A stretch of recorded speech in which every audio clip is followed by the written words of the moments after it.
Long before the rivers bore the shadows of ships, long before the forests trembled at the sound of iron, the people of the mountains lived in harmony with the land. They called themselves AntiquaMyst, the real people. Their villages rested where rivers curved like silver serpents, where chestnut trees reached toward the heavens, and where every hill and hollow held the breath of the ancestors. On one sacred night, when the world was quiet, the sky itself would tremble, and the people would gather to witness a wonder. This is the story of the night the stars fell, a Cherokee tale of fire, sky, and the spirits that bind us to all that is. By day, the village hummed with life. Smoke drifted lazily from the assi, the council house, its 7 sides honoring the 7 clans of the people. Women moved gracefully through the fields, tending to the 3 sisters, corn, beans, and squash, their laughter mingling with the rustle of stalks in the summer breeze. Children chased each other between the mounds, their bare feet kicking up earth as soft as warm clay. Men returned from the hunt, carrying deer upon their shoulders, their bows strung with sinew, their faces painted in the colors of river mud and crushed berries. At night, fires burned in the center of each home. Stories were told. Songs rose like smoke into the dark. Every ember was a prayer, every flame a reminder of Kanuna, the sacred fire which must never die. The elders often spoke of the sky. To them, the heavens were not empty, but alive with spirits and stories. The stars were not distant suns. They were fireflies of the ancestors, guides across the black river of the night. The moon, Selu's sister, kept watch over the cornfields, her light blessing each harvest. And the Milky Way? It was the path of souls, a silver road where the spirits of the departed walked back to the Creator's lodge. It was during the late autumn, when the air was crisp and carried the scent of wood smoke and fallen leaves. The people had gathered in the council house, preparing for the winter dances. Outside, the wind stirred gently, rustling the dry corn husks stacked for the season's fires. An elder, Ahiv, lifted his hand toward the night sky. His eyes, clouded with age, caught the shimmer of something strange.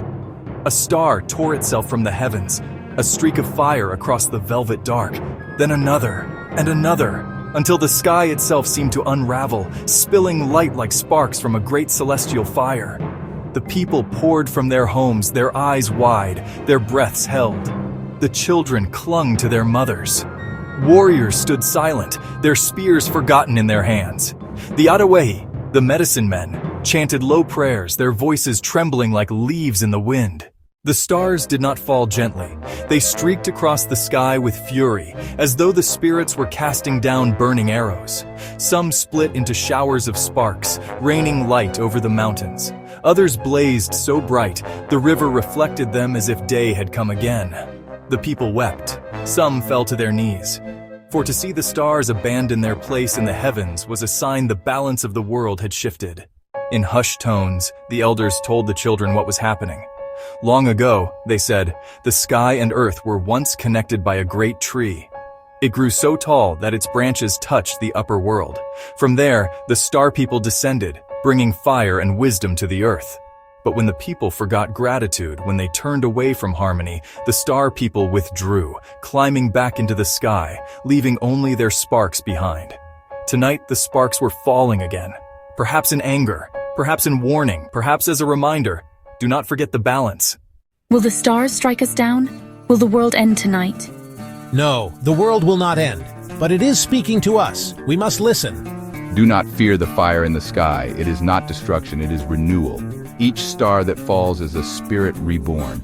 Each flame is a reminder that even the sky sheds what it no longer needs. And so the people calmed. They began to sing. Low at first, then louder.